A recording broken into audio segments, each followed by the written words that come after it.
نحمده ونصلي على رسوله الكريم أما بعد فإن خير الحديث كتاب الله وخير الهدي هدي محمد صلى الله عليه وسلم وشر الأمور محدثاتها وكل محدثة بدعة وكل بدعة ضلالة وكل ضلالة في النار صدق الله العظيم۔ میرے واجب الاحترام دوستو، بھائیو، بزرگوں، السلام علیکم ورحمۃ اللہ وبرکاتہ۔ پیارے دوستو، میں امید کرتا ہوں کہ آپ حضرات جہاں بھی ہوں گے خیر خیریت سے ہوں گے، اور اللہ تبارک و تعالی سے دعا کرتا ہوں کہ اللہ تعالی میرے تمام مسلمان بھائیوں کو، بزرگوں کو اور بہنوں کو اپنی حفظ و امان میں رکھے۔ پیارے دوستو، آج ایک نیا وظیفہ لے کر آپ حضرات کی خدمت میں حاضر ہوا ہوں۔ آج کا جو وظیفہ ہے، آپ نے رمضان المبارک کے پہلے روزے سے لے کر 10ویں روزے تک کرنا ہے۔ 3 دعائیں بتلاؤں گا جس کو آپ نے وظیفے کے طور پہ پڑھنی ہے۔ وہ تینوں دعائیں 103 مرتبہ ایک دعا کو پڑھنا ہے۔ اول آخر 3 مرتبہ درود ابراہیمی پڑھنا ہے۔ پھر یہ تینوں دعائیں ایک ہی ٹائم میں 7 دن کا عمل ہے۔ آپ نے 7 دن میں ان تینوں دعاؤں کو 101 مرتبہ پڑھنا ہے۔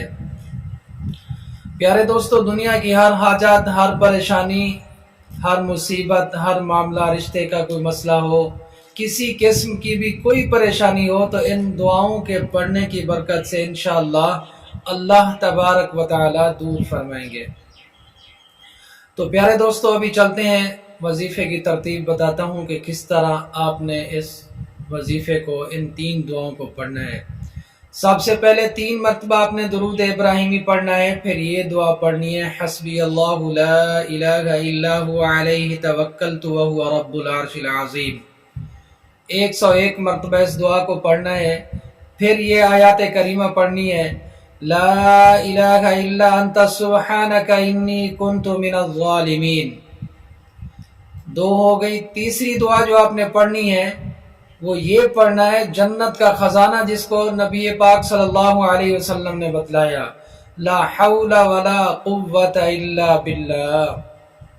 101 مرتبہ اس کو بھی پڑھنا ہے۔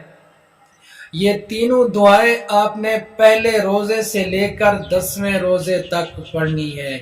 دنیا کا کوئی بھی مسئلہ ہے، کوئی بھی پریشانی ہے، آپ یہ دعائیں پڑھ کر اللہ تبارک و تعالی سے دعا کیجئے اور اپنا مسئلہ، اپنی پریشانی اللہ کے ہاں بیان کیجئے کہ یا اللہ، میری یہ مصیبت ہے، یہ پریشانی ہے، کسی قسم کا کاروبار کی بندش ہے، رزق کا مسئلہ ہے، اولاد نہیں ہوتی، جو بھی پریشانی ہے آپ کی، تو آپ نے پہلے روزے سے لے کر 10ویں روزے تک اس وظیفے کو، ان دعاؤں کو پڑھنا ہے اسی ترتیب کے ساتھ۔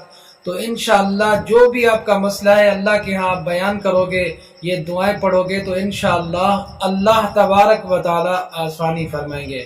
پیارے دوستو، میں امید کرتا ہوں کہ آپ یہ وظیفہ ضرور کریں گے، اور اللہ تبارک و تعالی سے دعا کرتا ہوں کہ اللہ تعالی میرے تمام مسلمان بھائیوں کی پریشانیوں کو دور فرمائے، اور اللہ تبارک و تعالی سے میری دعا ہے کہ جتنا مسلمان اس دنیا سے رخصت ہوئے ہیں، اللہ تعالیٰ ان تمام کی مغفرت فرمائے۔ پیارے دوستو، اپنی دعاؤں میں یاد رکھنا۔ والسلام۔